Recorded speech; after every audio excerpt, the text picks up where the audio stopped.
కృపగల దేవుడు మన ప్రభైన యేసయ్య పరిశుద్ధ నామములో కూడి వచ్చిన మీ అందరికీ నా హృదయపూర్వకమైన వందనాలు తెలియజేస్తున్నాను.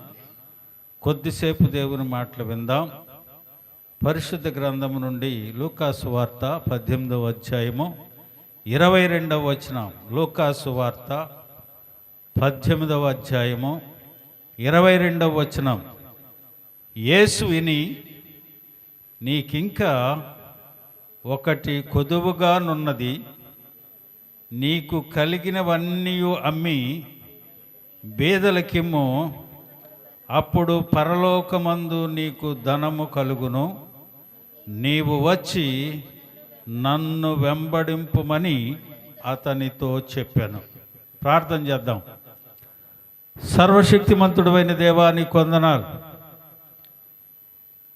ఇదిగో ప్రభా, ఈ ఉపవాస కూడికలలో ఈ రాత్రి మీరు మాతో ఏం మాట్లాడనై ఉన్నారో, ఈ చదవబడిన లేఖన భాగాన్ని నీ బిడ్డలకు వివరించే జ్ఞానము నాకు లేదయ్యా. నీ సిలువ చాటు నన్ను మరుగుపరుచుకొని నీ మాటలు మాకు వినిపించి నీ వాక్యానుసారంగా జీవించే కృప మాకు అనుగ్రహించి మహిమ పొందమని మా ప్రభు అయిన యేసయ్య పరిశుద్ధ నామములో అడిగి వేడుకొంచున్నాను తండ్రి, ఆమేన్. ప్రియమైన దేవుని బిడ్డలారా, చదవబడిన లేఖన భాగంలో యేసు ప్రభు విని, నీకు ఇంకొకటి కొదువుగానున్నది అని చెబుతున్నాడు. యేసు ప్రభు వారు మార్గము గుండా వెళుతూ ఉన్నారు.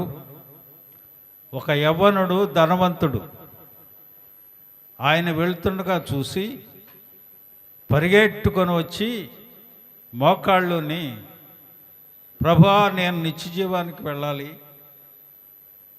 నన్ను ఏం చేయమంటావు అని అడిగాడు. యేసు ప్రభువారు అన్నారు, ఆజ్ఞలు ఉన్నాయిగా, ఆ ఆజ్ఞలను పాటించమని చెప్పారు.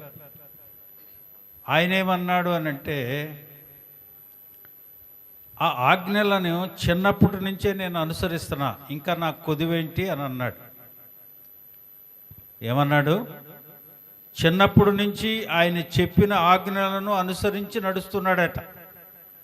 ఇంకా నాకు కొదువేంటి, నేను నిత్య జీవానికి వెళ్ళటానికి ఇంకా నాకు అడ్డేంటి అని అన్నాడు.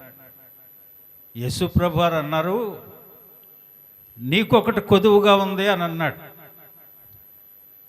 ఆయన సర్వాంతర్యామి. ఈ యవనుడు బాల్య దశ నుంచే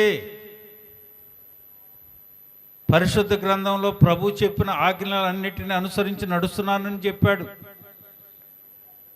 ప్రియమైన దేవుని బిడ్డలారా, గమనించండి. బాల్య దేశం నుంచే భక్తిలో ఉన్నవాడు యేసు ప్రభు వారి దగ్గరికి వచ్చి మోకరించాడు. యవనుడు నడివీధిలో మోకరించి అడుగుతున్నాడు. అయితే యేసయ్య సర్వాంతర్యామి, హృదయాంతరంగాలు ఎరిగిన దేవుడు గనక నీకొకటి కొదువుగా ఉంది అని అన్నాడు. ఏమిటి ఆ కొదువా అని అన్నాడు. అని అంటే, నీ దగ్గర ఉందే ఆస్తి, ఆ ఆస్తిని అమ్మి బీదలకిచ్చి నీ వచ్చి నన్ను వెంబడించు అని అన్నాడు. హల్లెలూయా. అతడు మిగుల ధనవంతుడు గనక అతను అతిశయపడి సణుక్కొని వెళ్ళిపోయాడు. అప్పుడు అంటాడు యేసయ్య, ధనవంతుడు దేవుని రాజ్యంలో ప్రవేశించటం కంటే ఒంటె సూది బెజ్జంలో దూరటమే. ధనవంతుడు దేవుని రాజ్యంలో ప్రవేశించడు, కానీ ఒంటి సూది బెజ్జంలో దూరద్దా? అదైనా దూరదు, కానీ వీడు మాత్రం రాడు అని అంటాడు. బాల్యదశ నుంచే దేవుని వెంబడించినప్పటికీ అతనికి ఒక కొదువుగా ఉంది. ప్రియమైన దేవుని బిడ్డలారా, ఈరోజు ప్రజలు ఏమనుకుంటా ఉన్నారంటే, మాకేం కొదువు లేదు, చక్కగా సంపాదించుకున్నాం, మంచి ఉద్యోగాలు ఉన్నాయి, మంచి వ్యాపారాలు ఉన్నాయి, మంచి బిల్డింగులు ఉన్నాయి, మంచి ఇళ్ళు ఉన్నాయి, మాకు బైకులు ఉన్నాయి, కార్లు ఉన్నాయి, చక్కగా జలసాగా ఎంజాయ్ చేయొచ్చు అనుకుంటాం. అలాగనే అనుకున్నాడు ఒక ఆయన, నా ప్రాణమా, ఇదిగో ఆ గాజుల నిండా ధాన్యాన్ని చేకూర్చా, ఇంట్లో కావలసినంత ధనం ఉంది, తిను తాగు సుఖించు అని అన్నాడు. ఇంకేంటి నీకు కొదువా అని అన్నాడు. లూకాసు వార్త 12వ అధ్యాయం 19వ వచనంలో, నా ప్రాణమా, అనేక సంవత్సరములకు విస్తారమైన ఆస్తిని సమకూర్చబడి ఉన్నది, సుఖించుము, తినుము, త్రాగుము, సంతోషించుమని చెప్పుకుందును అనుకొనెను. అయితే దేవుడు అన్నాడు, వెరివాడా, ఈ రాత్రే నేను నీ ప్రాణమని అడిగితే నువ్వు సంపాదించిందంతా ఏమైపోద్ది అని అన్నాడు. ఏమీ కొదువు లేదని నువ్వు అనుకుంటా ఉన్నావేమో, భూలోకంలో కొదువ తప్పక ఉంటుంది.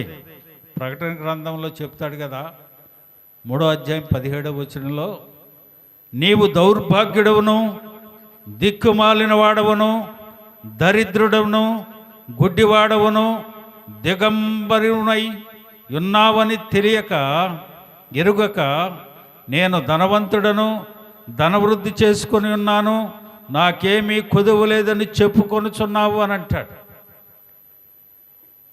నువ్వు దిక్కుమాలినోడివి, దరిద్రుడివి, గుడ్డివాడివి, దిగంబరవై ఉన్నావని నీకు తెలియట్లా. ఎన్నో కొదువులు నీలో ఉన్నాయని నువ్వు గమనించుకోవట్లేదు. ఇంకేంటి నాకు కొదువా అని అనుకుంటా ఉన్నావు. ప్రియమైన దేవుని బిడ్డలారా, చూడండి, ఏ కొదువ ఈ రాత్రి నీలో ఉందో దానిని తీసివేసుకుంటేనే పరలోక రాజ్య ప్రవేశం. అబ్రహామును దేవుడు పిలిచాడు. దేవుడు అబ్రహామును పిలవగానే తన దేశాన్ని, తన బంధువులను, తన పరిస్థితిని అంతటిని విడిచి అబ్రహాము దేవుని నమ్మెను, అది అతనికి నీతిగా ఎంచబడను. దేవుని నమ్ముకొని ఆ పిలిచిన ఆయన ఎవరో తెలియదు, ఎక్కడికి రమ్మన్నాడో తెలియదు, ఎక్కడికి వెళ్ళాలో తెలియదు, అది ఏ దేశమో ఏ రాజ్యమో తెలీదు. నిన్ను పాలు తేనెలు ప్రవహించే దేశానికి తీసుకువెళ్తానని చెప్తే వెంటనే బయలుదేరి వెళ్ళిపోయాడు. కానీ అతనిలో ఒక కొదువు ఉంది. దేవుణ్ణైతే వెంబడించాడు, కానీ దేవుడు తనకి వాగ్దానం ఇచ్చాడు, నీకు వాగ్దాన పుత్రుని ఇస్తాను అని. ఇదిగో ఆకాశాన్ని చూడు, ఆ నక్షత్రాలను లెక్కించగలవా? అంతకంటే మంచి జనాన్ని నీకు అనుగ్రహిస్తా. ఇసుక రేణువులు చూడు, సముద్ర తీరంలో ఉన్న ఇసుక రేణువులను ఎక్కించగలవా? లెక్కించలేవు, అంత జనం.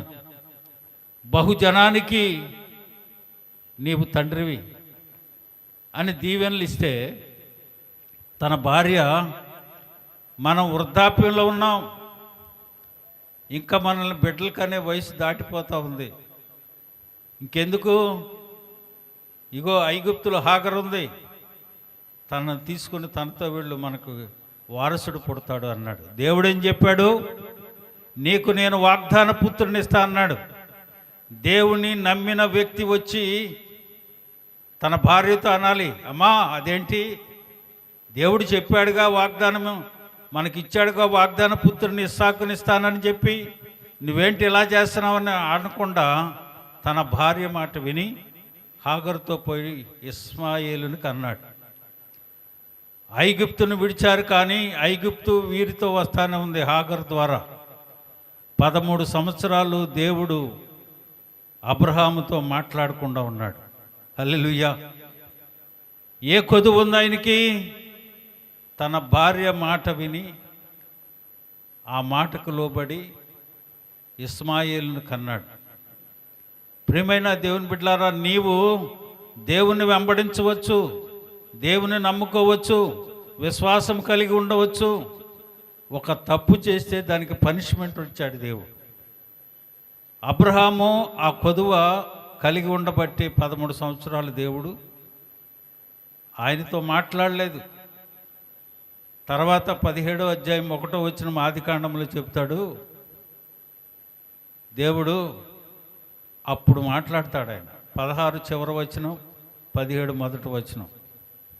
ప్రియమైన దేవుని బిడ్డలారా, 13 సంవత్సరంలో దేవుడు అబ్రహాముతో మాట్లాడలేదు. కనుక ఏ కొదువులో మనం ఉన్నామో గమనించుకోవాలి. మనం నమ్మకంగానే ఉన్నాం, ప్రార్థన చేసుకుంటున్నాం, అన్నీ బాగానే ఉన్నాయి, మనకే కొదువు లేదు అని అనుకోవటానికి లేదు.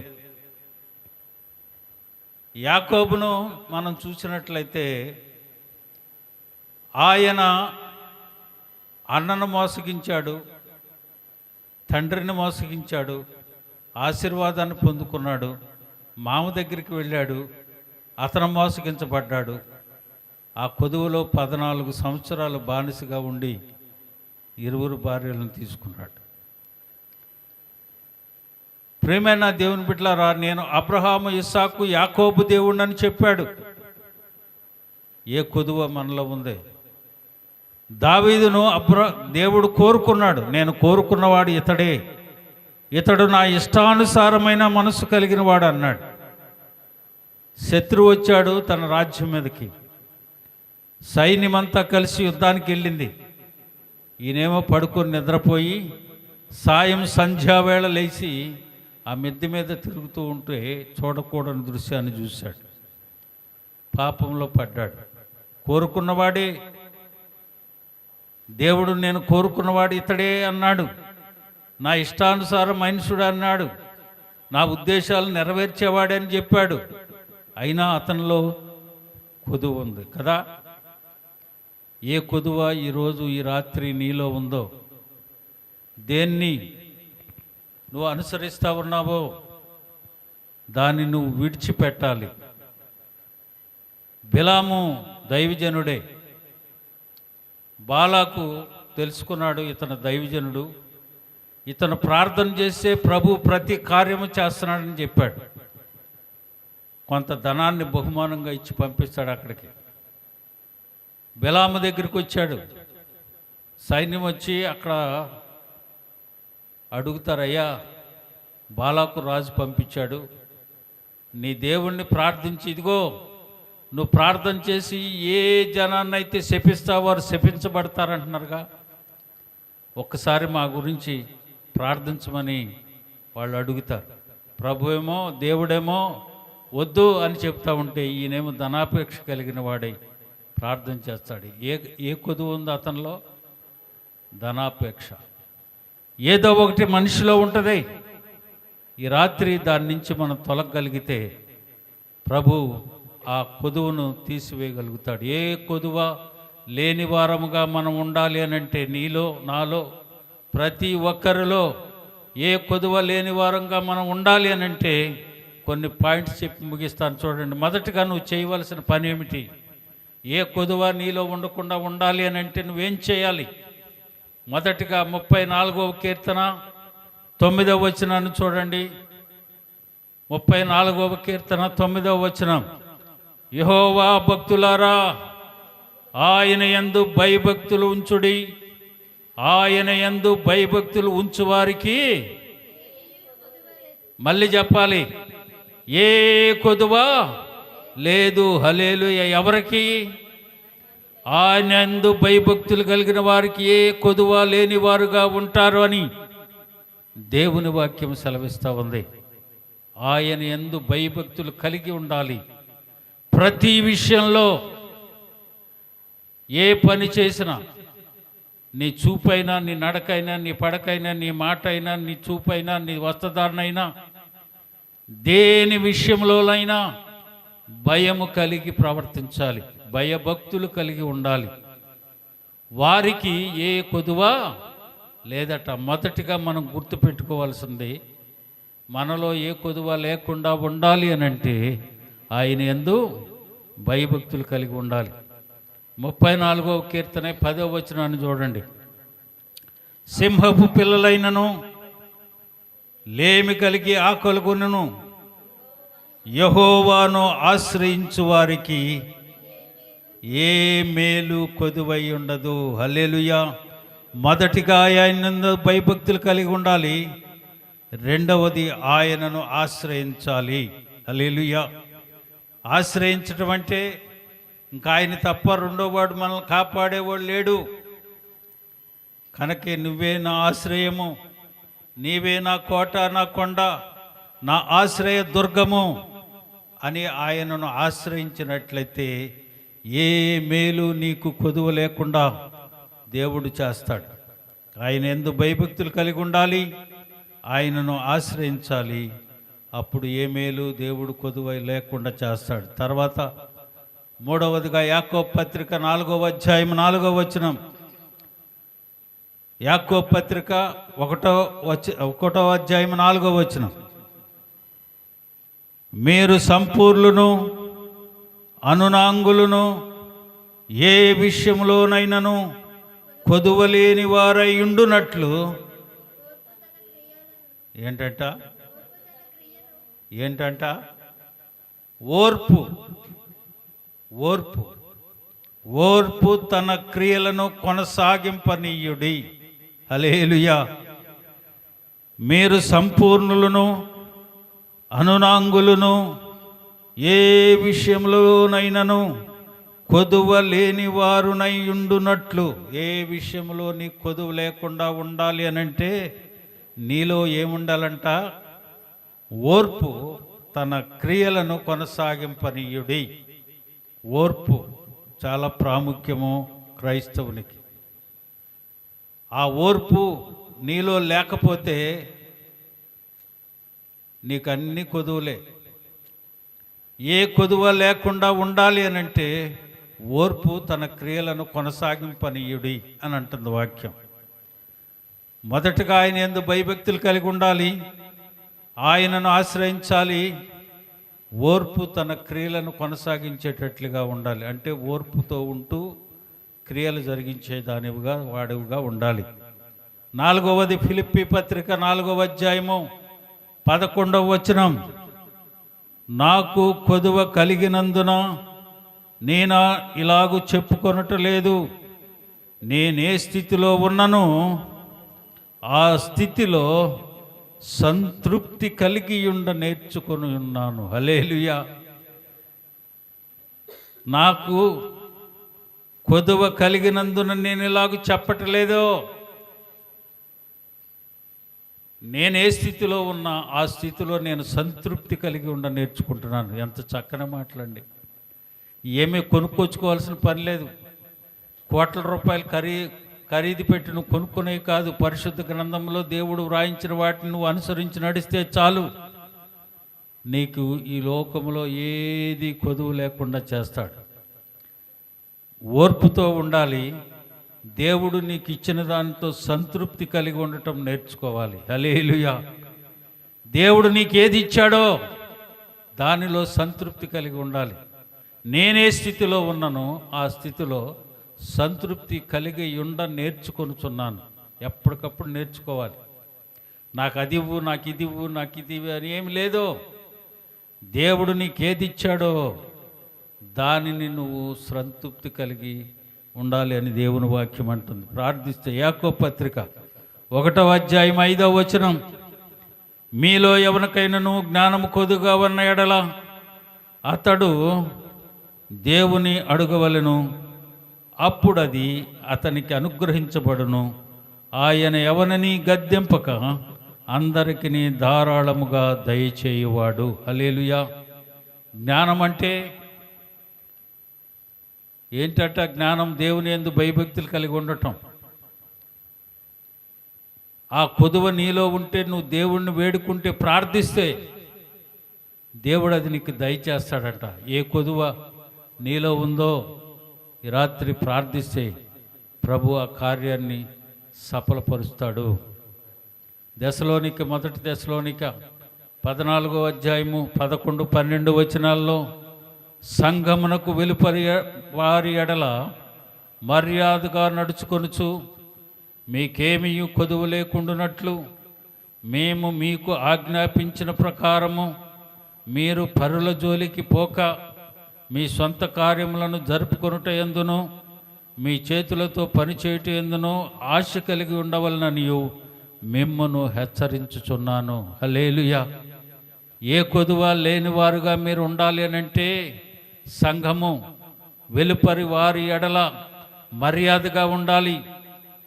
మీకేమీ కొదువు లేనట్లుగా ఉండాలంటే నేను మీకు ఆజ్ఞాపించిన ప్రకారము పరుల జోలికి పోక మీ సొంత కార్యములను జరుపుకొనుట యందును మీ చేతులతో పనిచేయుట యందును ఆశ కలిగి ఉండవలెననియు మిమ్మును హెచ్చరించుచున్నాను. ప్రియమైన దేవుని బిడ్డలారా, కంఠస్థం చేసేసుకోవాలి ఈ వాక్యాలను. నాకు నా వ్యక్తిగత జీవితంలో ఏ కొదువు ఉందో, నా కుటుంబంలో ఏ కొదువు ఉందో, నేను ఏ రీతిగా ఉంటే ఆ కొదువులు దేవుడు తీర్చగలుగుతాడో మనం నేర్చుకుని వాటిని గురించి ప్రార్థిస్తుంటే ప్రభు కార్యం చేస్తాడు. హల్లెలూయా. ఏ కొదువ మనలో లేకుండా చేస్తాడు ఆయన. చూడండి, చివరిగా ఒక వాక్యాన్ని చూసి ముగిస్తాను. చూడండి, అపోస్తుల కార్యాలు 4వ అధ్యాయము 35వ వచనం. అపోస్తలుల కార్యాలు 4వ అధ్యాయము 35వ వచనం. వారు ప్రతి వానికిని వాని వాని అక్కరల కొలది పంచిపెట్టిరి గనుక వారిలో ఎవనికిని కొదువలేకపోయెను. హల్లెలూయా. ఆదిమ సంఘం ఏం చేసేదో తెలుసండి?